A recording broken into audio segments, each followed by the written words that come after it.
আলহামদুলিল্লাহি ওয়াহদা ওয়াসসালাতু ওয়াসসালামু আলা মান লা নাবিয়্যা বা'দা আউযু বিল্লাহি মিনাশ শাইতানির রাজিম বিসমিল্লাহির রহমানির রহিম। প্রিয় দর্শক মণ্ডলী, এখন আপনাদের সামনে গুরুত্বপূর্ণ একটি দোয়া কবুলের গল্প তুলে ধরব। দোয়া কবুলের গল্পটি নারায়ণগঞ্জ জালকাটি গ্রাম থেকে এক আপু লিখেছেন। আপুটির নাম হচ্ছে সাইমা সুলতানা আফরোজ। আপুটি লিখেছেন যে ভাই, আমি আমার ভার্সিটি লাইফে আমার ক্লাসমেট এক ছেলের সাথে আমার সম্পর্ক হয়, অর্থাৎ আমি আমার হাজব্যান্ডকে লাভ ম্যারেজ করি। আমার হাজব্যান্ডও আমাকে ভীষণ ভালোবাসতো, তো আমরা দুজনকে পছন্দ করে আমরা লাভ ম্যারেজ করে ফেলি। কিন্তু আমি কখনো জানতাম না আমার শাশুড়ি আমার হাজব্যান্ডের জন্য অন্য কোনো এক মেয়ে নির্দিষ্ট করে রাখছিল, অর্থাৎ তার ছেলের বউ বানাবে। কিন্তু তার ছেলে আমার সাথে রিলেশন করে আমাকে পছন্দ করে, দেন আমরা একত্রে হই এবং বিবাহ বন্ধনে আবদ্ধ হই। তো যাই হোক, আমরা বিবাহর পরে আমি আমার শাশুড়ির বাড়িতে যাই।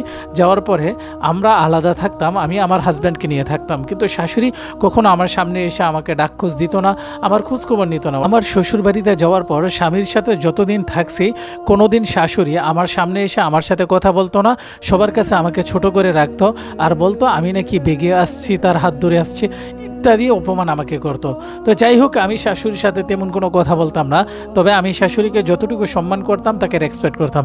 কিন্তু আমি মাঝে মধ্যে দেখতাম যে আমার শাশুড়ির কাছে বিভিন্ন ওই যে বাউল টাইপের মানুষ আসতো, বিভিন্ন কবিরাজ আসতো, তাদের সাথে তিনি কথা বলতো।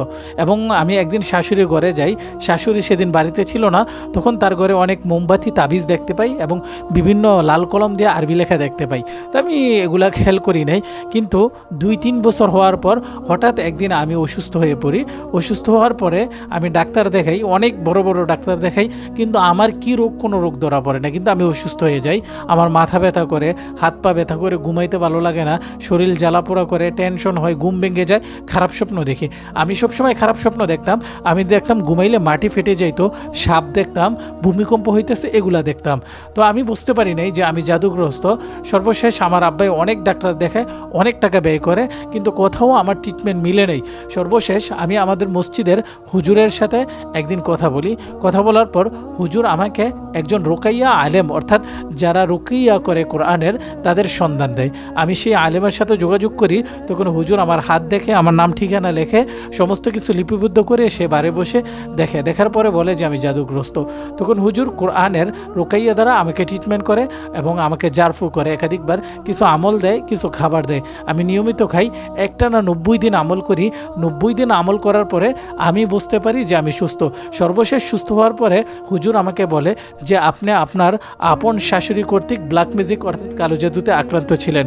তো যাই হোক, আপনাদের কাছে এই কথাটা বললাম যে আপনারা যখনই কালো জাদুতে আক্রান্ত হবেন, কোনো ডাক্তারের কাছে যায় না, কোনো কবিরাজের কাছে যায় না। বিজ্ঞ আমাদের মতো যারা আলেম আছে, যারা আমাদের মতো কোরআন দিয়ে রুকাইয়া করে, কোরআন দিয়ে আমরা জারফু করলে, কোরআন দিয়ে তাকবীর করলে ইনশাল্লাহ 7 দিনের ভিতর আপনার সমস্ত ব্ল্যাক ম্যাজিক আমরা ধ্বংস করে আপনাকে 100% সুস্থ করতে পারবো। আপনারা যারা মনে করেন আপনি ব্ল্যাক ম্যাজিকে আক্রান্ত, তারা চাইলে স্ক্রিনে দেওয়া মোবাইল নাম্বারে যোগাযোগ করে আপনি কোরআনের ট্রিটমেন্ট নিতে পারেন। আমরা যে কোনো জিনের রুগীকে 24 ঘন্টার ভিতর সুস্থ করার ক্ষমতা রাখি। যারা জাদুটোনায় আক্রান্ত, ব্ল্যাক ম্যাজিকে আক্রান্ত কিংবা কালো জাদুতে আক্রান্ত, তারা চাইলে আমাদের সাথে যোগাযোগ করতে পারেন।